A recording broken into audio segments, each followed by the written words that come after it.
Ben Mulroney Show, and it's November, which means it's Movember. It's a chance to talk about issues that are specific to men's health, men's mental health, prostate cancer, testicular cancer, suicide prevention. And one of the ways that Movember has it remains on people's radar is men grow facial hair. I am incapable of doing that in any meaningful way. So I'm doing the next best thing, which is bringing this up on this show with somebody who's got a story to tell about his own journey. And very, very glad to have with me Samir Mourani, mental health advocate, speaker, entrepreneur, and host and producer of the Gent Talk podcast. Samir, welcome to the show. Thanks for having me. First of all, I want to thank you for being here. And I want to thank you for sharing your story. I think the last bastion of removing stigma is for men. We are living in a time where we want everybody to be free and open with their issues and their concerns. And yet, for our own reasons, but also for reasons of expectation that society has on men, we are less free to share.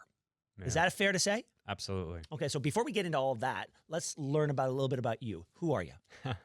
Well, I've been recalibrating how I introduce myself, but I am basically a storyteller. Yeah. I tell my own story when it comes to the challenges with mental health and modern masculinity, but I also use my platform, Gent's Talk, to amplify the stories of other men who also have stories to share about mental health and wellness and their journeys. So take us back to the point in your journey that relates to what we're talking about today. Yeah, so it's before 2020 and after 2020. That's how I break my life up. Okay.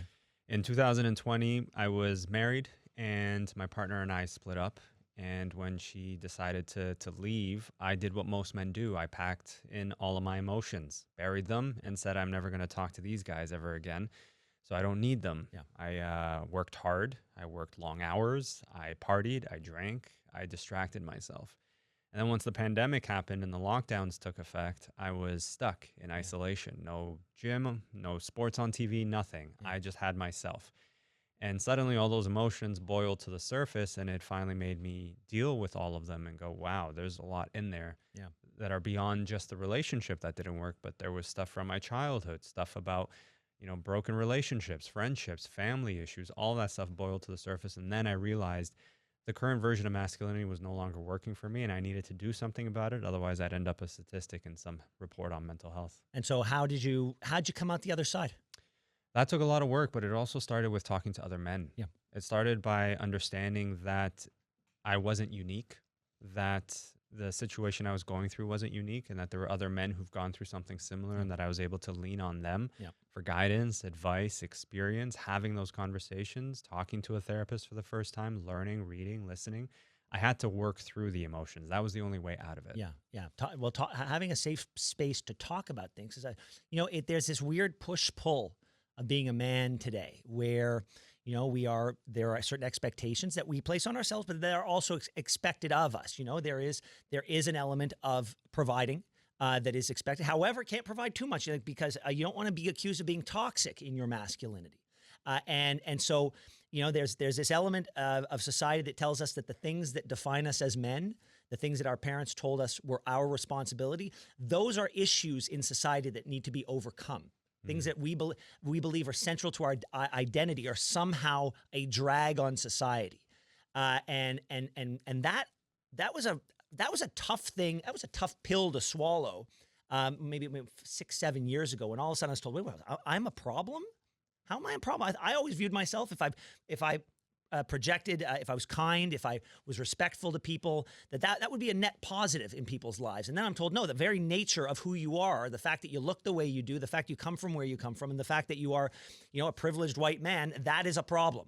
And I was like, oh, okay, well, I don't know what to do with that then. And if my very identity is a problem, what's going to happen when I actually hit a road bump in life? And I've hit some, and I've had some really tough times. I only recently, about a year ago, started seeing a therapist. And thank God I did. It's been, and sometimes it's just me screaming, to be honest. Sometimes that's what I need. What do you hear from other men when you talk to them? You said that was part of your journey, hearing their stories. Are there commonalities with them? You said you learned you weren't unique. So what did you learn about yourself and about other men that is common amongst us? I think the biggest thing is this inherent fear that we're going to be judged and shut down if we ever tried to express our emotions. If we were to ever express anything outside of anger, confidence, if we expressed sadness, fear, anxiety, uncertainty, that somehow that makes us less of a man. And I think a lot of men are struggling with that because on the one hand, they're perceived to be stoic and strong and everything together when inside they're not. And then on the other hand, they're supposed to also, to your point, be providers, be leaders. And that contradiction sometimes really creates a battle internally. How can I be so strong when I feel so small inside? And there have been men, I know them. I've been one of these men who when I've tried to open up to one person or another, when I've felt that moment of vulnerability and I've needed to be heard, I have not gotten the reaction that in any way was beneficial to me. Like there was judgment. There has been judgment. And that sometimes that's all it takes for a man to just say, I'm never doing that again. Yeah. Like, I just touched the stove and I got burnt and I'm not doing it again. And so it's interesting. Like the world we want to live in, the world I want to live in is the one you just described and the one that, you've manifested for yourself, which is, being comfortable enough and confident enough to talk about those issues that have held you back. But not every man is there yet. And not every man lives in a community where that's okay. There are cultural issues. There are demographic issues. There are urban versus rural issues. I mean, it's really, really tricky for a lot of men. There's definitely a lot of layers to it. And it's not as easy as, you and I talking about it here. There's a lot of work that goes into it. I think one of the methods that people can use, if you know that there's a man in your life that's struggling, there's something called the ALEC method. You can just start by asking them, hey, how are you? And genuinely being curious about how they are. Listen to what they're saying, like be present with them, and then encourage them to open up, encourage them to seek the help that they need. But I think the biggest one of them all is the final one, check in on them, right? Like if you and I have this one conversation today and then we never check in on each other again, you could still be dealing with something 5 days from now, 10 years from now, and I'll never know because I haven't made that effort.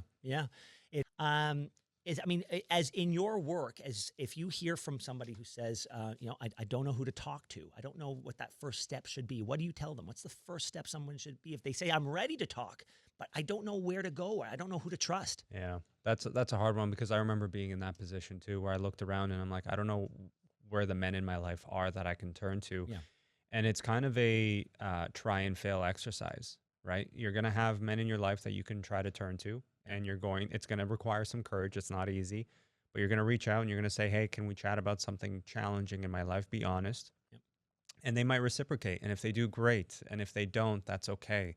The point is you try again. And if that doesn't work and you're surveying your surroundings going, there's nobody I can talk to, try to seek out professional help. Talk to a therapist. I mean, you just mentioned you've spoken to a therapist and it's one of the best decisions you've made. It was one of the best decisions I made because they're there to help guide you through something, help give you the tools so that you can work on yourself going forward as well. Samir Mourani, I've loved this conversation. I'm glad you were here for 2 segments. How can people find you again online? Samir Mourani, my name, or Gent's Talk for the podcast. And of course, please check out Movember and all the initiatives they're doing. Absolutely. Thank you so much for coming in. Thank you for this conversation. Congratulations, and please come back anytime. Really appreciate it. And my best to Mila. Thank you. Thanks so much for watching the show. Now, if you enjoyed what you saw, hit that subscribe button so you never miss another episode of The Ben Mulroney Show.